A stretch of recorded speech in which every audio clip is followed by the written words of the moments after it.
Hi guys. Right, first of all, big clap to all of you lot sitting out there who've sat through this amazing presentation from these fantastic people. Some brilliant engineers here today.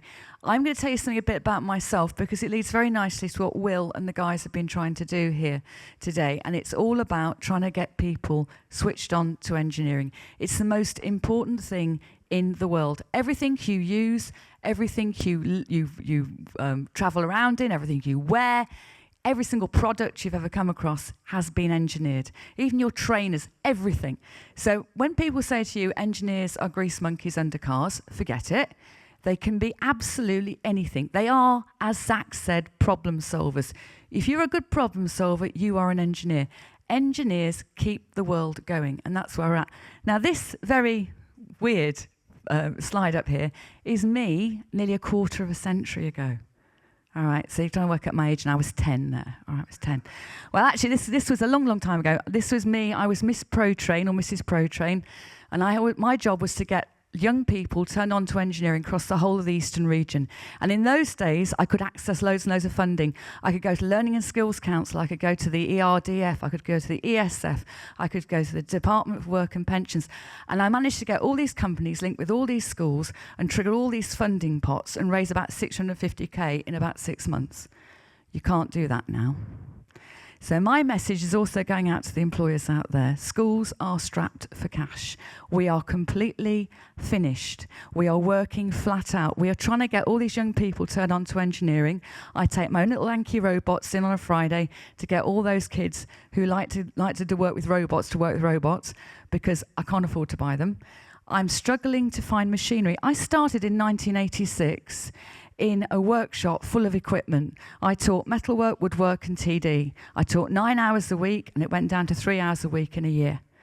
Now, we really need to keep this subject alive because without it, you are not going to have the workforce of the future. They are not going to be there for you. And it's all very well saying, we've got this job, we've got that job. Unless the teachers can actually teach it, we can't feed these people through to you. So all I'm saying to you, if you know a local school, and we're out in the sticks, we're in Fakenham. Yeah, come on, give us a cheer. Yeah, thank you. We're in Fakenham, we're in North Norfolk. Very few people get to us because we're so far away. I'd like you to come to me and I'd like you to talk to these guys and talk to them about what their career opportunities are. But I'd also like you to come and see how you can help us to help them, how you can help us to teach them, because we're stuck for everything. And as I said, it's a very, very hard job.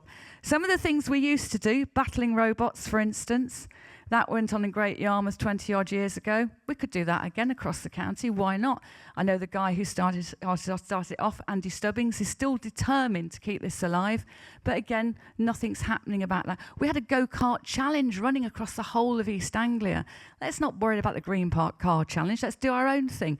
We could have careers roadshows going around for engineering. All this is possible, and it means all of us need to get together to do this.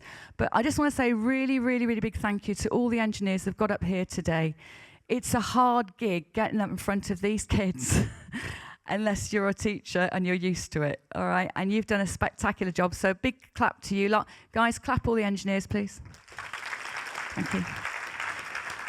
And can I also say,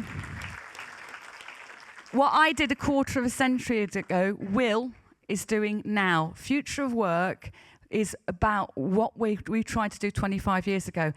I can't get up here in 25 years' time and do it again. I'll be 86. So take it on board.